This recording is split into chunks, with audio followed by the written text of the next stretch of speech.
And Titan is not a straight man. Tabatabuze ngochani dzine zodzo yadzo dzinobuda easy. Titan aitodana na Willis Watafi. Sekutaurwa kwa zvinoitwa imumbura wayo ukuningu kumukokobako ameno ichi CTP. Aitodana na Willis Watafi. Titan osho. Zvakatombotaurwa makunga shinzi Titan ainzadana na anzalo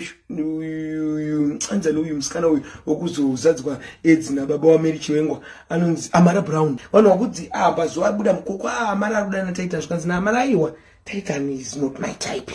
Ana utaura zvake zvichikocha nasi Amara akatopfura kwese nekuna nakama billiard hazviri kuposherana kaseko kacho ikako kaseko munhu anenge asina kunyanyoposhera ndana Pukilo ane history dzekudana nevarume vangu vaine utano hwakanaka